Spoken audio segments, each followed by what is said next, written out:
Thank you Jesus, thank you Jesus, thank you Jesus. खुदावन अपने दोनों हाथों को स्वर कर हिलाए कि हे परमेश्वर, हम तेरी हजूरी के लिए खुदावन तेरा थैंक्स करते हैं, क्योंकि तेरा वचन कहता है परमेश्वर कि तेरा आत्मा हमारी स्तुतियों में विराजमान है।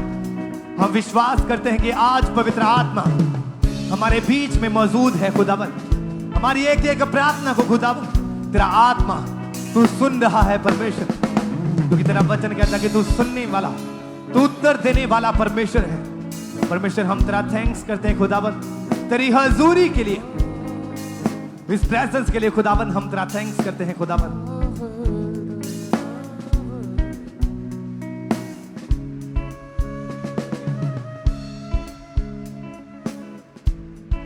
प्रभु यीशु मसीह के सामर्थी नाम में हम मांगते हैं, आमीन। तारीफ करें सब जन जोर से तालियों के साथ उस जीवित परमेश्वर प्रभु यीशु मसीह के नाम को महिमा दें। आप जानते हैं कि जब जब भी परमेश्वर के दास प्रार्थनाएं करते हैं और जिन लोगों ने पूरे विश्वास के साथ उन प्रार्थनाओं को रिसीव किया है, या जो लोग पूरे विश्वास के साथ प्रार्थना को रिसीव करते हैं, परमेश्वर उनके जीवनों में बड़े कामों को करता है, यानी बड़ी गवाहियां परमेश्वर लोगों की जिंदगी में पैदा करता है। तो ये सब जन अपने अपने स्थान के ऊपर बैठ जाएं। जिन लोगों ने बीते समय में पूरे विश्वास के साथ प्रार्थना को ग्रहण किया, परमेश्वर ने उनके जीवनों में अजीब अद्भुत काम किए। कुछ टेस्टिमनीज हम बहुत शॉर्टली, बहुत इंस्टेंट सुन लेते हैं, लेकिन जब उस वीडियो को देखते हैं, हम जब पूरी टेस्टिमनी उसकी सुनते हैं, तो हमारा फेथ परमेश्वर के ऊपर बढ़ता है कि कैसे परमेश्वर कितने कितने बड़े काम अपने लोगों की जिंदगी में कर रहे हैं। तो ये सब जन अपने स्थानों के ऊपर बैठकर कुछ वीडियो टेस्टिमनीज को देखेंगे।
बाइबल में लिखा है कि परमेश्वर प्रभु यीशु मसीह ने बहुत सारे ऐसे बड़े चमत्कार किए जिसको देखकर भीड़ चकित हो जाती थी। यानी लोग यीशु मसीह के चमत्कारों को देखकर हैरान हो जाते थे कि ये कैसे संभव है। तो कुछ आज ऐसा ही एक बड़ा मिरेकल आप देखने जा रहे हैं जो परमेश्वर ने इस परिवार की जिंदगी में किया। जब आप सुनोगे, हमारा विश्वास है कि परमेश्वर का आत्मा आपकी जिंदगी में बड़े और अद्भुत काम करेगा। तो आइए इस अद्भुत गवाही को हम सुनते हैं। ਸਾਰਿਆਂ ਨੂੰ ਜੈ ਮਸੀਹ ਦੀ। ਮੇਰਾ ਨਾਮ ਜੋਨ ਆ, ਇਹ ਮੇਰੇ ਮੰਮੀ ਆ, ਇਹਨਾਂ ਦਾ ਨਾਮ ਸੋਨੀਆ। ਅਸੀਂ ਗੁਰਦਾਸਪੁਰ ਦੇ ਰਹਿਣ ਵਾਲੇ ਆ। ਅੱਜ ਮੈਂ ਆਪਣੇ ਜੀਵਨ ਦੀ ਸਭ ਤੋਂ ਵੱਡੀ ਗਵਾਹੀ ਦੇਣ ਜਾ ਰਿਹਾ ਹਾਂ। ਅਗਸਤ 2025 ਨੂੰ ਸਾਡੀ ਗਲੀ 'ਚ 4 ਬੰਦੇ ਲੜਨ ਡੇ ਸੀਗੇ ਤੇ ਮੈਂ ਉੱਥੇ ਖੜਾ ਸੀਗਾ। ਉਹਨਾਂ ਵਿੱਚੋਂ ਅਚਾਨਕ ਇੱਕ ਬੰਦੇ ਨੇ ਦੂਸਰੇ ਬੰਦੇ ਦੇ ਇੱਟ ਚੱਕ ਕੇ ਮਾਰੀ ਤੇ ਉਹ ਇੱਟ ਅਚਾਨਕ ਮੇਰੀ ਖੱਬੀ ਲੱਤ ਤੇ ਵੱਜ ਗਈ। ਜਦੋਂ ਮੇਰੀ ਖੱਬੀ ਲੱਤ ਤੇ ਇੱਟ ਵੱਜੀ, ਮੈਨੂੰ ਕੁਝ ਮਹਿਸੂਸ ਨਹੀਂ ਸੀ ਹੋਣ ਡਿਆ ਤੇ ਮੈਂ ਘਰੇ ਆ ਗਿਆ। ਤੇ ਘਰੇ ਆਉਣ ਤੋਂ ਬਾਅਦ 3 ਦਿਨ ਬਾਅਦ ਜਦੋਂ ਮੇਰੇ ਹਲਕੀ ਦਰਦ ਹੋਣ ਲੱਗੀ ਤੇ ਮੈਂ ਪਿੰਡ ਵਾਲੇ ਡਾਕਟਰ ਕੋਲ ਗਿਆ। ਜਦੋਂ ਮੈਂ ਪਿੰਡ ਵਾਲੇ ਡਾਕਟਰ ਕੋਲ ਗਿਆ, ਉਹਨੇ ਦਵਾਈ ਦਿੱਤੀ ਤੇ ਮੈਂ ਖਾਧੀ ਤੇ ਉਹਨੇ ਇੰਜੈਕਸ਼ਨ ਵੀ ਲਗਾਏ ਤੇ ਉਹਦੇ ਨਾਲ ਕੋਈ ਫਰਕ ਨਹੀਂ ਪਿਆ। ਜਦੋਂ ਮੈਂ ਅਗਲੇ ਦਿਨ ਉੱਠਿਆ, ਚੌਥੇ ਦਿਨ, ਤੇ ਮੇਰੇ ਕੋਲ ਚੱਲਿਆ ਹੀ ਨਹੀਂ ਗਿਆ। ਤੇ ਫਿਰ ਮੇਰੇ ਮੰਮੀ ਡੈਡੀ ਵੱਡੇ ਹਸਪਤਾਲ ਲੈ ਕੇ ਗਏ। ਉਹਨਾਂ ਨੇ ਐਕਸਰੇ ਕਰਕੇ ਦੱਸਿਆ ਵੀ ਜਿਹੜੀ ਇਹਦੀ ਲੱਤ ਦੀ ਨਸ ਵਾ ਉਹ ਪੂਰੀ ਤਰ੍ਹਾਂ ਬਲੋਕ ਹੋ ਗਈ ਆ। ਰੀੜ੍ਹ ਦੀ ਹੱਡੀ ਜਿਹੜੀ ਕੱਢ ਕੇ ਉਹਦੇ ਵਿੱਚੋਂ ਨਸ ਲੱਭ ਕੇ ਤੇ ਫਿਰ ਇਹਦੀ ਲੱਤ ਦਾ ਟਰੀਟਮੈਂਟ ਕਰਾਂਗੇ। ਪਰ ਡਾਕਟਰਾਂ ਨੇ ਨਾਲ ਦੀ ਨਾਲ ਇਹ ਵੀ ਗੱਲ ਕਹਿ ਦਿੱਤੀ ਵੀ ਆਪਰੇਸ਼ਨ ਤੇ ਇਹਦਾ ਕਰ ਦਾਂਗੇ, ਪਰ ਆਪਰੇਸ਼ਨ ਤੋਂ ਬਾਅਦ ਵੀ ਇਹਦੀ ਕੋਈ ਗਰੰਟੀ ਨਹੀਂ ਵੀ ਇਹ ਚੱਲ ਪਾਊਗਾ ਵੀ ਕਿ ਨਹੀਂ। ਜਦੋਂ ਮੇਰੇ ਬੇਟੇ ਕੋਲ ਚੱਲਿਆ ਨਹੀਂ ਜਾ ਰਿਹਾ ਸੀ, ਸਿਵਲ ਹਸਪੀਟਲ ਖੜਿਆ, ਜਦੋਂ ਡਾਕਟਰਾਂ ਨੇ ਐਕਸਰੇ ਕੀਤੇ ਤੇ MRI ਕੀਤੀਆਂ ਤੇ ਫਿਰ ਉਹ ਕਹਿੰਦੇ ਸੀ ਵੀ ਨਾੜ ਬਲੋਕ ਹੋ ਗਈ ਆ, ਤੇ ਫਿਰ ਉਹ ਕਹਿੰਦੇ ਵੀ ਲੰਮਾ ਦਾਰੂ ਦਵਾਈ ਚੱਲੂਗਾ ਤੇ ਇਹਦਾ ਆਪਰੇਸ਼ਨ ਕਰਾਂਗੇ ਤੇ ਇਹਦੀ ਨਾੜ ਲੱਭਾਂਗੇ ਤੇ ਰੀੜ੍ਹ ਦੀ ਹੱਡੀ ਦਾ ਆਪਰੇਸ਼ਨ ਹੋਊਗਾ, ਤੇ ਆਪਰੇਸ਼ਨ ਕਰਕੇ ਵੀ ਕੋਈ ਗਰੰਟੀ ਨਹੀਂ ਵੀ ਬੱਚਾ ਚੱਲੂਗਾ ਚਾਹੇ ਨਹੀਂ ਚੱਲੂਗਾ। ਜਦੋਂ ਡਾਕਟਰਾਂ ਨੇ ਕਿਹਾ ਵੀ ਇਹਦੀ ਨੋਸ ਬਲੋਕ ਹੋ ਗਈ, ਅਸੀਂ ਬੜੀ ਟੈਨਸ਼ਨ 'ਚ ਰਹੇ, ਅਸੀਂ ਮਤਲਬ ਵੀ ਰੋਣ ਕਰਲਾਣ ਡੈ ਪਏ ਦੋਵੇਂ ਜਾਣੇ ਵੀ ਜਵਾਨ ਵਾ, ਅਸੀਂ ਕਿੱਥੇ ਚੁੱਕ ਕੇ ਖੜਾਂਗੇ। ਡਾਕਟਰ ਦੀਆਂ ਗੱਲਾਂ ਸੁਣ ਕੇ ਅਸੀਂ ਪਰੇਸ਼ਾਨ ਹੋ ਕੇ ਤੇ ਅਸੀਂ ਘਰੇ ਆ ਗਏ, ਤੇ ਡਾਕਟਰ ਕਹਿੰਦਾ ਸੀ ਵੀ ਲੰਮਾ ਸਮਾਂ ਇਹਦੀ ਦਵਾਈ ਚੱਲੂਗੀ, ਤੇ ਅਸੀਂ ਘਰੇ ਆ ਗਏ। ਅਸੀਂ ਬੜੀ ਮੁਸ਼ਕਲ ਮੁਸੀਬਤ 'ਚ ਹਾਂ। ਇਹਦੀ ਹਾਲਤ ਵੱਲ ਵੇਖ ਕੇ ਅਸੀਂ ਰੋਣ ਡੈ ਪਏ ਹਾਂ, ਤੇ ਬਹੁਤ ਸਾਨੂੰ ਦੁੱਖ ਲੱਗਦਾ ਹੁੰਦਾ ਵੀ ਏਡਾ ਵੱਡਾ ਬੈੱਡ ਤੇ ਪਿਆ ਬੱਚਾ, ਤੇ ਬਹੁਤ ਮੁਸ਼ਕਲ ਵਾ ਸਾਨੂੰ, ਤੇ ਬਹੁਤ ਦੁੱਖ ਲੱਗਦਾ ਰਿਹਾ ਸਾਨੂੰ। ਜਦੋਂ ਇਹ ਪੂਰੀ ਤਰ੍ਹਾਂ ਬੈੱਡ ਤੇ ਚਲੇ ਗਿਆ, ਇਹ ਸਹਾਰੇ ਨਾ ਜਾਂਦਾ ਹੁਣ ਟਾਇਲਟ ਬਾਥਰੂਮ, ਇਹ ਸਾਡੇ ਸਹਾਰੇ ਕਦੀ ਜਾਣਾ ਕਦੀ ਡੈਡੀ ਦੇ ਸਹਾਰੇ ਨਾ ਜਾਂਦਾ ਸੀ, ਕਿਸੇ ਕੁਰਸੀ ਨਾਲ ਵੀ ਚੱਲ ਜਾਂਦਾ ਹੁੰਦਾ ਸੀ, ਤੇ ਕਿਸੇ ਵੇਲੇ ਬੈੱਡ ਤੇ ਵੀ ਬਾਥਰੂਮ ਕਰ ਲੈਂਦਾ ਹੁੰਦਾ ਸੀ। ਇਹਦਾ ਰੋਟੀ ਪਾਣੀ ਵੀ ਇਹਦੇ ਨਾਲ ਬੈੱਡ ਤੇ ਹੀ, ਕੱਪੜੇ ਵੀ ਬੈੱਡ ਤੇ ਹੀ ਚੇਂਜ ਕਰਦੇ ਹੁੰਦੇ ਸੀ, ਤੇ ਸਭ ਕੁਝ ਬੈੱਡ ਤੇ ਹੀ ਇਹਦਾ ਹੀ, ਤੇ ਬਿਲਕੁਲ ਬੈੱਡ ਤੇ ਹੀ ਇਹ ਵਜ੍ਹਾ ਨਾਲ ਬੱਚੇ ਦੀ ਪੜ੍ਹਾਈ ਤੇ ਵੀ ਅਸਰ ਪਿਆ ਰਿਹਾ ਸੀ, ਤੇ ਮੁੜ ਕੇ ਪੜ੍ਹਾਈ 'ਚ ਵੀ ਮੈਨੂੰ ਬਹੁਤ ਟੈਨਸ਼ਨ ਸੀ ਵੀ ਇਹ ਪਿੱਛੇ ਜਾ ਰਿਹਾ ਵਾ, ਤੇ ਬਹੁਤ ਮੈਨੂੰ ਦਿੱਕਤ ਹੁੰਦੀ ਸੀ। ਫਿਰ ਮੇਰੇ ਫੈਮਿਲੀ ਵਾਲੇ ਮੈਨੂੰ ਇੱਕ ਗੁਰਦਾਸਪੁਰ ਦੇ ਪ੍ਰਾਈਵੇਟ ਹੱਡੀਆਂ ਵਾਲੇ ਹਸਪਤਾਲ ਲੈ ਕੇ ਗਏ। ਉਹਨਾਂ ਨੇ ਐਕਸਰੇ ਕਰਕੇ ਦੱਸਿਆ ਵੀ ਇਹਨੂੰ ਹੱਡੀਆਂ ਦੀ TB ਹੋ ਗਈ ਆ ਤੇ ਇਹਦੀ ਲੰਬਾ ਸਮਾਂ ਦਵਾਈ ਚੱਲੂਗੀ। ਉਹਨਾਂ ਨੇ ਦਵਾਈ ਦੇ ਕੇ ਸਾਨੂੰ ਭੇਜ ਦਿੱਤਾ, ਤੇ ਮੇਰੇ ਪਰਿਵਾਰ ਵਾਲੇ ਬਹੁਤ ਪਰੇਸ਼ਾਨ ਹੋਏ ਵੀ ਇੰਨੀ ਹੌਲੀ ਉਮਰ ਦੇ ਵਿੱਚ ਇਹਨੂੰ ਹੱਡੀਆਂ ਦੀ TB ਕਿਵੇਂ ਹੋ ਸਕਦੀ ਆ। ਜਦੋਂ ਮੈਂ ਬੈੱਡ ਤੇ ਪਿਆ ਸੀ, ਮੇਰੇ ਨਾਲ ਦੇ ਜਦੋਂ ਦੋਸਤ ਮੇਰੇ ਖੇਡਦੇ ਸੀ ਤੇ ਮੈਨੂੰ ਬਹੁਤ ਰੋਣਾ ਆਉਂਦਾ ਸੀ ਵੀ ਮੇਰੇ ਦੋਸਤ ਖੇਡਣ ਦੇ ਤੇ ਮੈਂ ਬੈੱਡ ਤੇ ਪਿਆ ਵਾਂ। ਫਿਰ ਮੇਰੇ ਘਰਦਿਆਂ ਨੂੰ ਜਿਹਨੇ ਕਿਸੇ ਨੇ ਕਹਿਣਾ ਵੀ ਆਹ ਹਸਪਤਾਲ ਲੈ ਜਾ, ਤੇ ਮੇਰੇ ਘਰ ਦੇ ਉਸੇ ਵੇਲੇ ਮੈਨੂੰ ਲੈ ਕੇ ਚਲੇ ਜਾਂਦੇ ਰਹੇ। ਫਿਰ ਇਸੇ ਤਰ੍ਹਾਂ ਮੇਰੇ ਪਰਿਵਾਰ ਵਾਲੇ ਮੈਨੂੰ ਅਲੱਗ-ਅਲੱਗ ਹਸਪਤਾਲਾਂ ਦੇ ਵਿੱਚ ਲੈ ਕੇ ਗਏ, ਤੇ ਕਿਸੇ ਨੇ ਕਹਿਣਾ ਵੀ ਇਹਦੀ ਲੰਬਾ ਸਮਾਂ ਦਵਾਈ ਚੱਲੂਗੀ, ਕਿਸੇ ਨੇ ਕਹਿਣਾ ਇਹਦਾ ਆਪਰੇਸ਼ਨ ਹੋਊਗਾ।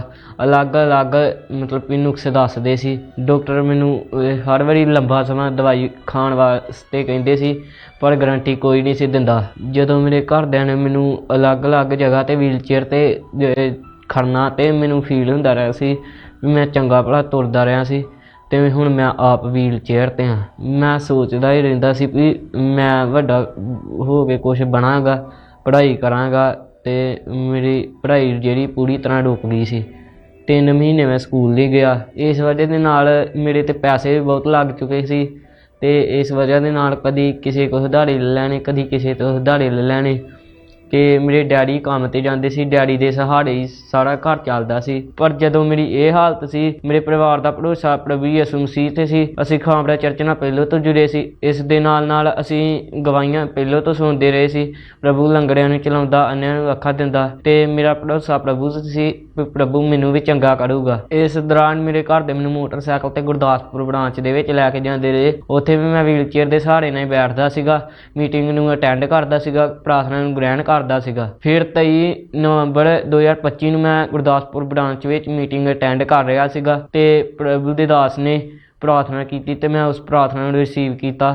बीमारी को आउट करो, बोला मैं से निकालता, कमजोरी को, problem, digestive issues out, out, हड्डियों का रोग, आंखों का रोग, ब्रेन का रोग। उस तो बाद जदों मैं प्रार्थना रिसीव किया, मैं चल पा रहा सीगा। मेरी लत्त चों जिद्दां सूइयां चुभियां अते मैं शरीर 'च ठंडक जी महसूस की। तो उस तो बाद मैं चल पा रहा सीगा, मेरी लत्त ते भार पैण दिया सीगा, ते मैं बहुत खुश होया। उस दिन तो बाद मैं पूरी तरह हील हो गया वा, तो मैं प्रभु का धन्नवाद करदा। मैं हुण अपनी मम्मी का सहारा भी नहीं लेना, ना मैं डैडी का, ना शिकंजे का, ना व्हील चेयर का। हुण मैं खुद अपने सारे काम करना वा। हुण मैं आप चल फिर पाउना, आप टॉयलेट वॉशरूम करना वा, तो हुण मैं आप खेडना वा, तो हुण मैं अपने दोस्तों नाल घूमन फिरन भी जाना वा, मोटरसाइकिल भी चलाउणा वा। हुण मैं स्कूले जा रहा, तो मेरी पढ़ाई भी बहुत वधिया चल रही है। फिर जदों असीं डॉक्टर कोल गए, डॉक्टर बहुत हैरान सी भी इस बच्चे नूं ऑपरेशन दस्सिया सी, ਤੇ ਇਹ ਬੱਚਾ ਖੁਦ ਮੇਰੇ ਕੋਲ ਚੱਲ ਕੇ ਆਇਆ। ਹੁਣ ਮੇਰੇ ਦੋਸਤ ਵੀ ਖੁਸ਼ ਆ, ਮੈਂ ਵੀ ਖੁਸ਼ ਹਾਂ ਅਤੇ ਮੇਰੀ ਫੈਮਿਲੀ ਵਾਲੇ ਵੀ ਖੁਸ਼ ਆ। ਹੁਣ ਜਦੋਂ ਮੇਰੇ ਆਸ ਪੜੋਸ ਵਾਲੇ ਮੈਨੂੰ ਦੇਖਦੇ ਆ ਤੇ ਮੈਨੂੰ ਦੇਖ ਕੇ ਖੁਸ਼ ਹੁੰਦੇ ਆ ਤੇ ਮੈਨੂੰ ਪੁੱਛਦੇ ਆ ਵੀ ਤੂੰ ਕਿੱਥੋਂ ਠੀਕ ਹੋਇਆ। ਉਹਨਾਂ ਨੂੰ ਮੈਂ ਦੱਸਣਾ ਵਾ ਮੈਂ ਖਾਂਵੜਾ ਚਰਚ ਤੋਂ ਠੀਕ ਹੋਇਆ ਵਾ। ਜਿਹੜੇ ਲੋਕ ਅੱਜ ਵੀ ਬਿਮਾਰ ਆ, ਹੱਡੀਆਂ ਦੇ ਰੋਗੀ ਆ, ਬੈੱਡ ਤੇ ਆ, ਮੈਂ ਉਹਨਾਂ ਨੂੰ ਇਹੋ ਮੈਸੇਜ ਦੇਣਾ ਚਾਹੁੰਦਾ ਵਾ ਵੀ ਉਹ ਪ੍ਰਭੂ ਤੇ ਵਿਸ਼ਵਾਸ ਕਰਨ। ਜਿੱਦਾਂ ਪ੍ਰਭੂ ਨੇ ਮੈਨੂੰ ਚੰਗਾ ਕੀਤਾ, ਪ੍ਰਭੂ ਤੁਹਾਨੂੰ ਵੀ ਚੰਗਾ ਕਰੇਗਾ।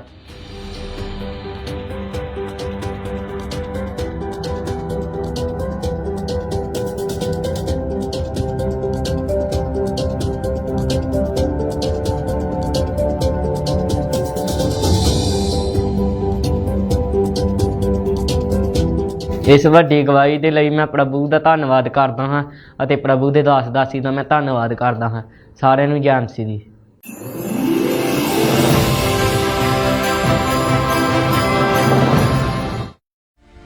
आज आप एक ऐसी गवाही सुनेंगे जिसको सुनने के दौरान आपका विश्वास परमेश्वर के ऊपर बहुत ज्यादा बढ़ जाएगा। जैसा कि परमेश्वर के वचन में लिखा है यशाया 61 उसकी 7 आयत में, तुम्हारी नाम धराई के बदले दुगना भाग मिलेगा, अनादर के बदले तुम अपने भाग के कारण जय जयकार करोगे, तुम अपने देश में दुगने भाग के अधिकारी होगे और सदा आनंदित बने रहोगे। हालेलुया। ये वचन परमेश्वर ने इस परिवार की जिंदगी में पूरा किया। तो आइए सुनते हैं इनकी इस अमेजिंग टेस्टमनी को, और ये गवाही आपके फेथ को बढ़ाएगी यीशु मसीह के नाम में। हालेलुया। सबको जय मसीह की। मेरा नाम चंदा है, मैं यूपी की रहने वाली हूँ। मैं आज अपने जीवन की बहुत बड़ी गवाही देने जा रही हूँ। परमेश्वर ने मेरे जीवन में बहुत बड़ा काम किया है। 2010 में हमारी शादी हुई। हमारे हस्बैंड बहुत खुश थे। फिर शादी के कुछ समय बाद हमारे घर एक बेटा हुआ। बेटे के साथ हम दोनों बहुत खुश थे। कुछ समय बाद फिर मेरे हस्बैंड मैं दूसरा बेबी प्लान किया तो मुझे बेबी नहीं हो रहा था। इसी दौरान मुझे शैतानी सपने आने लगे। जैसे रात में जब मैं लेटती थी तो दुष्ट आत्मा मेरा चद्दर पकड़ के ऐसा था, मेरे साथ गलत संबंध बनाता था।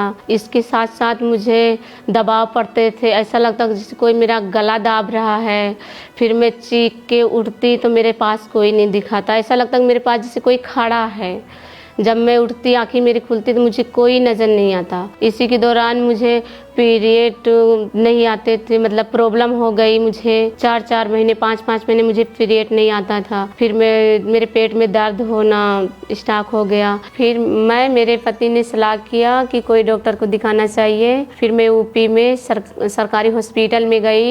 फिर डॉक्टर ने अल्ट्रासाउंड करके मुझे बताया कि आपके ओवरीज में 2 पानी वाली रसोली है और 1 मांस वाली बच्चेदानी में है। फिर उसके बाद डॉक्टर बोला कि इसका अगर ऑपरेशन नहीं कराओगे तो ये फट सकती है, जहर फैल जाएगा, आप मर जाओगे। फिर हमारे पास उतने पैसे नहीं थे कि मैं इलाज करा सकूं।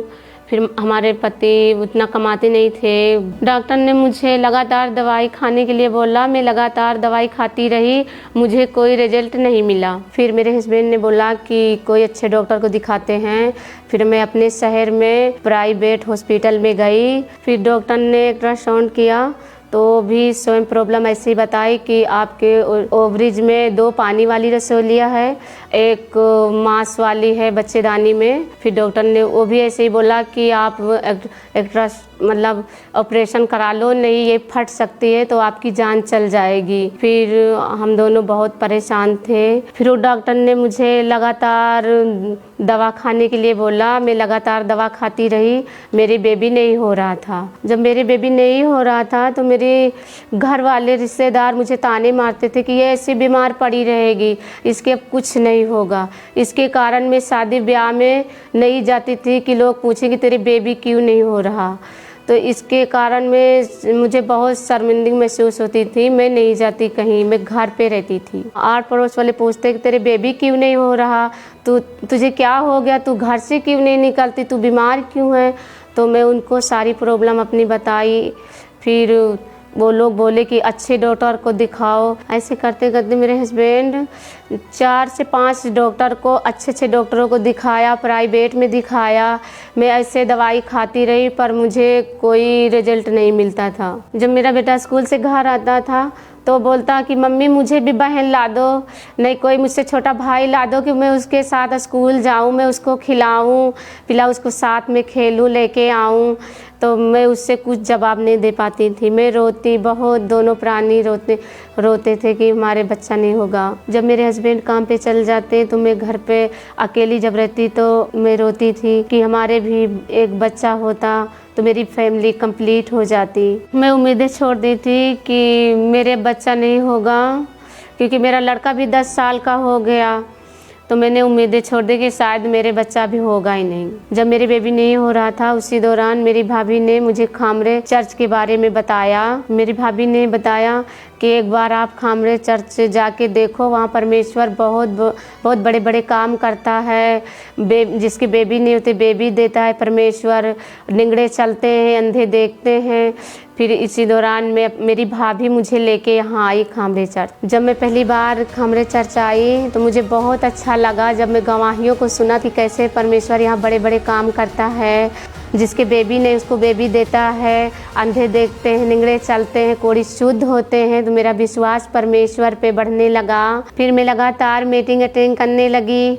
हर वीरवार हर एतवार में आती यहाँ पे। जब भी परमेश्वर के दास प्रार्थना करते मैं अपने लिए रिसीव करती थी। जो मुझ पर दुष्ट आत्माओं के अटैक होते थे वो धीरे धीरे सब खत्म होते गए और परमेश्वर ने मुझे आज़ाद कर दिया। फिर 2 जून 2024 को मैं जब खामरे चर्च आई, परमेश्वर के दास ने जो बेबी के लिए प्रार्थना किया मैंने अपने लिए रिसीव किया। यीशु के नाम में क्रिएटिव मिरेकल्स हो, रसौलियां निकल जाए, नए यूट्रस आ जाए, नए अंग आ जाए, यीशु के नाम में चंगे हो जाओ।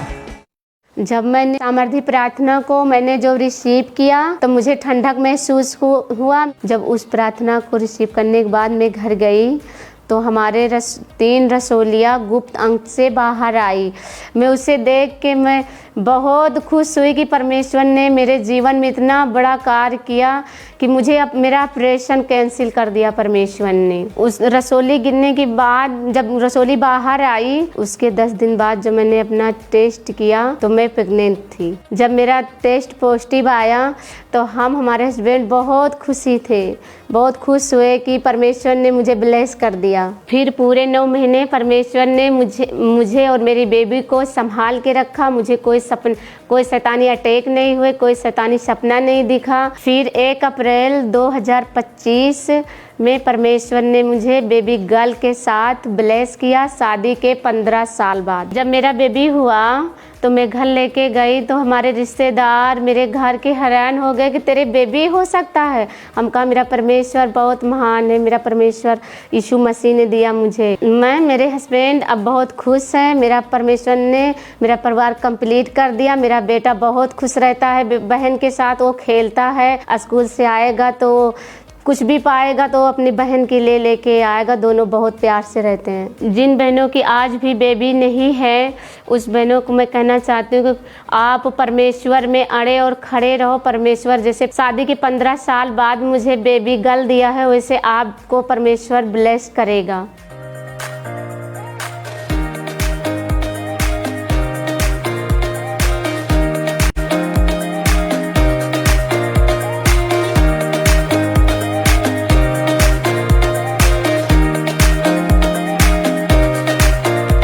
इस बड़े छुटकारे के लिए, बड़ी आशीष के लिए मैं प्रभु का दिल से धन्यवाद करती हूँ।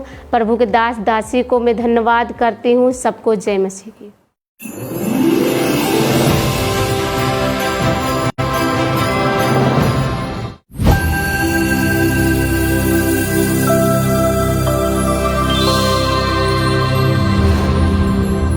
आप जानते हैं कि परमेश्वर के लिए कोई भी काम करना कठिन नहीं है। हमारा परमेश्वर जो जीवित परमेश्वर है वो अपने जीवित वचन के अनुसार लोगों की जिंदगी में बड़े और अद्भुत काम करता है।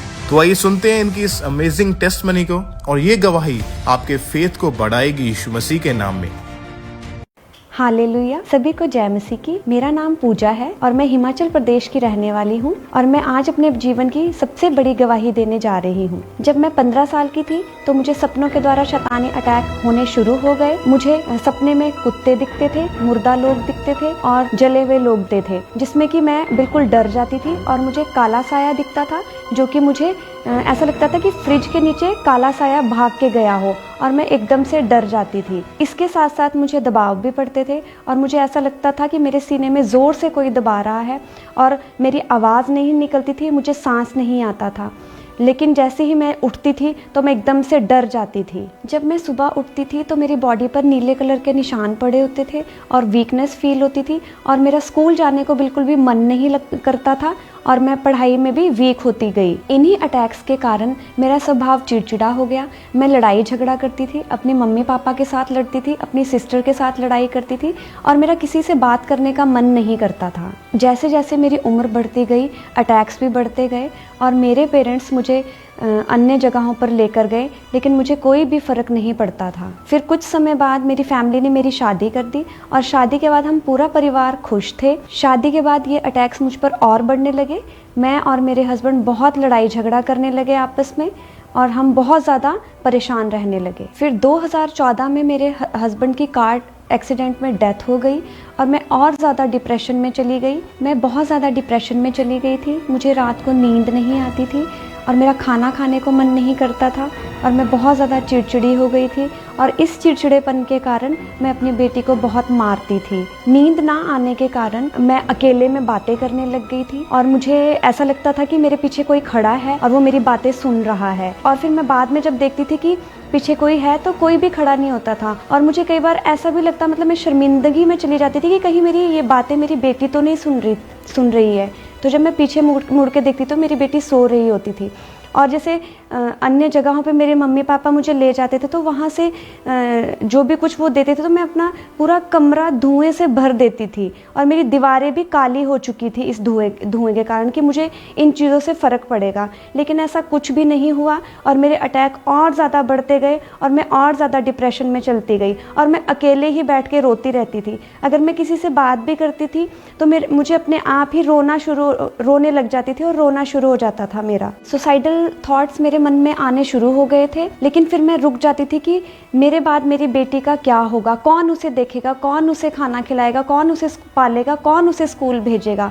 तो इसी कारण मैं रुक जाती थी। इसी दौरान मेरी सिस्टर के द्वारा मेरी मम्मी को अंकुर नरूला मिनिस्ट्री के बारे में पता चला और ये बताया गया कि वहाँ पर परमेश्वर के बहुत बड़े बड़े काम होते हैं। तो इसी फेथ के कारण मेरे मम्मी मुझे अंकुर नरूला मिनिस्ट्री चंडीगढ़ ब्रांच लेकर आए। जब मैं फर्स्ट टाइम ब्रांच आई तो मुझे ऐसा लगा कि ये क्या चल रहा है, यहाँ पर सब फेक सा लग रहा था मुझे। लेकिन जब मैंने लगातार आना शुरू किया फिर मैं लगातार अंकुर नरूला मिनिस्ट्री से जुड़ गई और मैं संडे थर्सडे लगातार आना शुरू कर दिया और इसी तरह परमेश्वर ने मेरे लाइफ में एक दिन काम किया। फिर 30 अप्रैल 2023 को मैं चंडीगढ़ ब्रांच में मीटिंग को अटेंड कर रही थी और प्रभु के दास ने प्रार्थना की और मैंने उस प्रार्थना को अपने लिए रिसीव किया। बोलो हर एक अंधकार की शक्ति, हर एक अंधकार की शक्ति, बीमारी, जादू, टोना आउट करो उसे। वो आपके आउट करने से आउट होगा, आपके भगाने से भागेगा।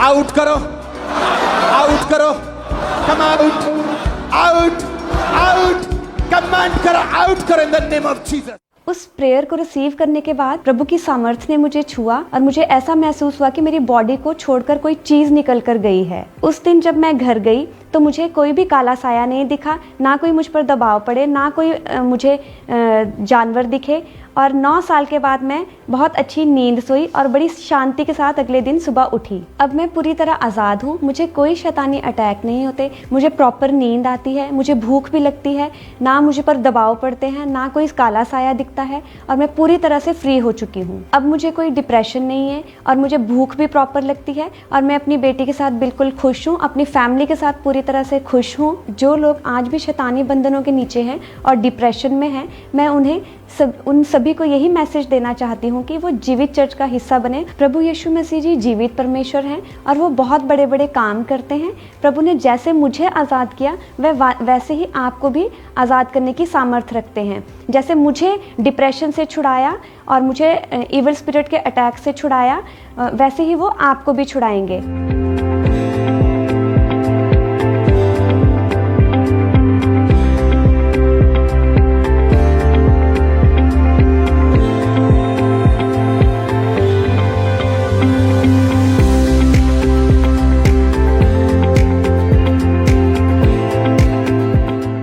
इस बड़े छुटकारे के लिए मैं प्रभु यीशु मसीह जी का धन्यवाद करती हूँ और प्रभु के दास और दासी जी का धन्यवाद करती हूँ। सभी को जय मसीह की।